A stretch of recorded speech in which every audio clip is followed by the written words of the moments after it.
పెద్దపల్లికి సంబంధించినటువంటి ఎంపీ ఎన్నికల్లో ఎట్లాంటి ఓటింగ్ వస్తున్నటువంటిది మనము ప్రయత్నం చేశాము పొలిటికల్ వాయిస్ తరఫున.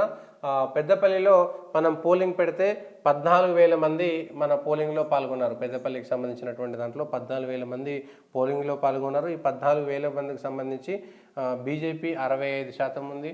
సిట్టింగ్ వెంకటేష్ నేత ఉన్నారు. 2019లో బీఆర్ఎస్ గెలిచింది. వెంకటేష్ నేత ప్రాతినిధ్యం వహిస్తున్నారు. అక్కడ బీజేపీ పోయినసారి మొన్న 2023 ఎన్నికల్లో చేస్తే పెద్దగా వచ్చినటువంటి ఓటింగ్ కూడా లేదు. 2019 ఎంపీ ఎన్నికల్లో దాదాపుగా బీజేపీకి 1,00,000 ఓట్లు వచ్చినాయి. అప్పుడు వివేక్ వెంకటస్వామి వస్తారు అనేటువంటిది ఒక చర్చ జరిగినటువంటి నేపథ్యంలో బీజేపీ అభ్యర్థి ఎస్ కుమార్ పోటీ చేశారు. కాంగ్రెస్ నుంచి వివేక్ వెంకటస్వామి చివరి క్షణంలో ఆగిపోయారు.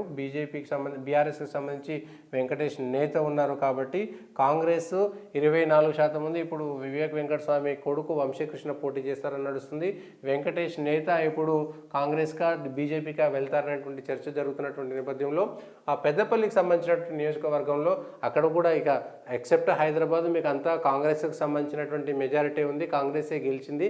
ఇంకెక్కడ కూడా ఎవరు గెలవలేదు.